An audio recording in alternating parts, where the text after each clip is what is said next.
Hi there, how's everyone doing today? So my name's Marianne Hanson, and if you're watching this video for the first time, then I'm the owner and the counsellor at New Journeys Counselling. I'm also the coach at Coach Marianne Hanson, where I provide confidence and self-worth coaching. So one of the things that I do in my coaching and in my counselling business is I help people to move forward in their lives with an issue that is having a massive impact on them. So this could be anything from an issue that's affecting them at work. It could be in terms of bereavement and not being able to move forward. I do a lot of relationship counselling where someone can't move forward in their relationship, or for couples when they're struggling with an issue. Normally it's communication, it could be infidelity. So one of the things that comes up a lot in terms of the other type of work that I do is behaviour work, where I look at a certain type of behaviour that's having an impact on the person. Now this could be that they're struggling with anger management issues, and they've got to the crisis point where someone has said, look, if you don't deal with your anger, then you're going to lose your job, or you're going to lose me as your wife, the marriage is over, whatever it could be.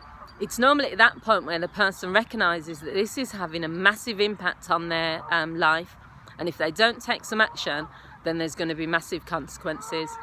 So in order for change to occur, there has to be 3 conditions that are put in place, and that person has to make that decision for themselves. So the first thing that has to be there is that the person has to value the change.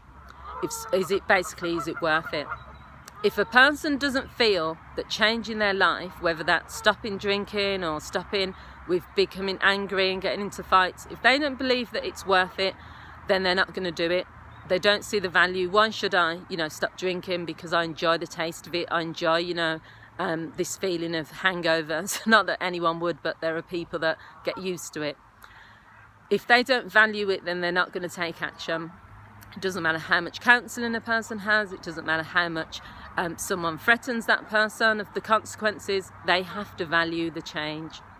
The second thing is that the person has to see it as important.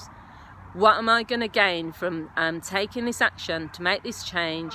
If I change my behaviour, then what am I going to get in return? What's the reward going to be? Is it important for me to change anyway? Why is it important? Is it important because of how other people view me? Is it important because of how I view myself? Is it important because it means I can do other things? If I didn't get angry all the time and get into fights, then it means I'd be more relaxed, for example. So it's important for me to feel relaxed, because then I can be more healthy. The chances of me getting a heart attack are not going to happen. I'm not going to be walking around all the time all pent up and, on edge. So the third thing has to be, there has to be a belief that it's possible.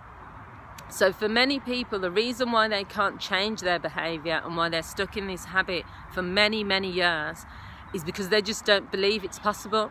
So this happens a lot with addiction, this happens with anger. People will say, well, I've been a drunk for years now, I've been drinking for 30 years, I can't stop. It's not possible for me to stop. I've been an angry person, I've always had a temper from when I was a child. So as an adult, how can I just switch? I can't be a calm person.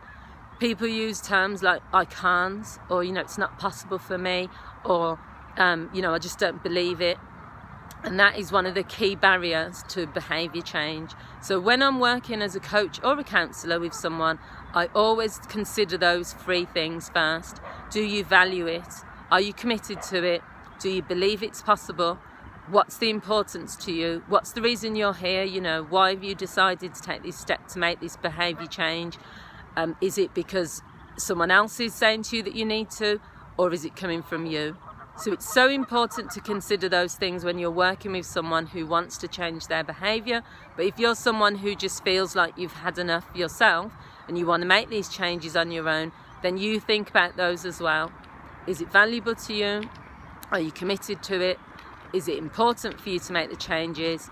What you're going to get from making those changes? And do you believe it's possible?